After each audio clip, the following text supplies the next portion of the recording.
السلام عليكم ورحمة الله وبركاته. يا رب تكونوا في أحسن صحة وفي أحسن حال.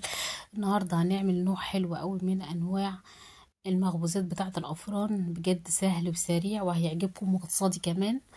خلاص بصوا، هشة وطرية. طبعا كلنا بنحب المخبوزات والمعجنات، بس للأسف في ناس يعني الموضوع ده بيفشل معاهم. فالنهاردة جايلكم بوصفة سهلة وكمان اقتصادية جدا وطريقة سهلة، مفيش أسهل من كده. يلا بينا نبدأ بقى في الوصفة بتاعتنا. معايا هنا نص كيلو من الدقيق، معايا 3 معالق كبار من السكر، معلقة كبيرة من الخميرة، معلقة صغيرة من الملح. خلاص، وطبعا قلبتهم مع بعض، وهنزل بنص كوباية من السمنة. عايزة تستبدليها بزيت براحتك خالص، بس طبعا السمنة هتديها نعومة وقوام هش. خلاص كده. طبعا الوصفة دي اساسها صلصة، فانا ما كانش عندي صلصة، كان عندي كده كيس من الكاتشب.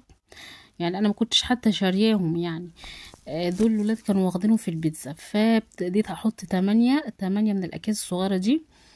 طبعا مش عايزة تحطي ما تحطيش، بس طبعا يعني هي اصلا محببة، يعني هي اساسها الصلصة، بتتعمل في الافران بالصلصة. ويا دوبك سبتها يا دوبك ترتاح دقيقتين 2 أو 3، ما كترتش. اصلا العجينة ما شاء الله حلوة وناعمة جدا وهشة، وهتعجبكم جدا بإذن الله. وابتديت ان انا اكورها بالشكل ده كده، وحطيتها على صاج عندي. خلاص، خلصت طبعا كل الكمية، ادي الكمية كلها. بنبدأ بأول واحدة كورناها، وهنبتدي ان احنا نفردها على طول على البلانشة زي ما انتم شايفين كده. طبعا انت ممكن تفردي العجينة كلها بالشكل ده كده، تفرديها مرة واحدة، وبتبتدي تحطي الجبنة مرة واحدة برضو. ده هيسهل عليكي كتير، يسهل وقت عليكم ومجهود. دي جبنة اللي هي اللي اسمها اسطنبول تقريبا، ملحها مالحة شوية. طبعا دي افضل نوع عشان بتستحمل الحرارة، وكمان ما بتسحش. خلاص كده، وبتفضل ثابتة في الايه في العجينة، وبتدي طعم حلو قوي قوي للعجينة. خلاص، وهبتدي ان انا الف العجينة زي ما انتم شايفين، ادي لفة اهي، وهلفة بالشكل ده كده، وابتدي اقفلها من كل حتة عشان خاطر الجبنة ما تخرجش منها، واتأكد انها اتقفلت كويس.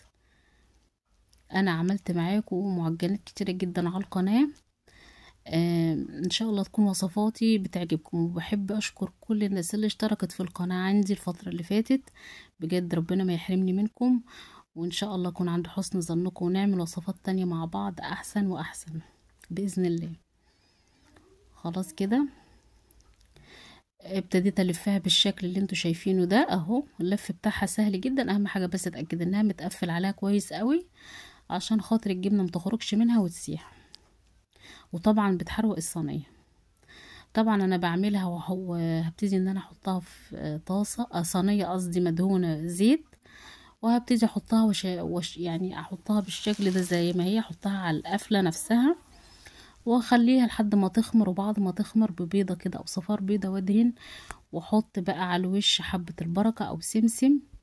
خلاص كده، وهدخلها على الفرن على درجة حرارة عالية طبعا عشان تطلع طرية، وهتاكلوها بألف هنا وشفا. تستاهل بقكم ان شاء الله، الوصفة تعجبكم. ويا ريت اللي وصل معايا لحد المقطع ده يعمل لي لايك، وما تنسوش تشتركوا في القناة وتفعلوا زر الجرس على الكل، وتسيبوا لي تعليقاتكم الحلوة اللي دايما مفرحاني جدا جدا. خلاص كده، وادي اهو. عملنا على القناة اصناف كتيرة، هسيب لكم صنفين في شاشة النهاية، يا رب بس تتفرجوا عليهم ويعجبوكم. انا عايزة اوريكم انها طرية جدا وهشة، وبجد تحفة تحفة ما شاء الله عليها. بصوا التوريقة بقى بتاعتها، والجبنة عاملة ازاي فيها. طبعا لازم الجبنة تكون اللي هي النوع المالح. السلام عليكم ورحمة الله وبركاته.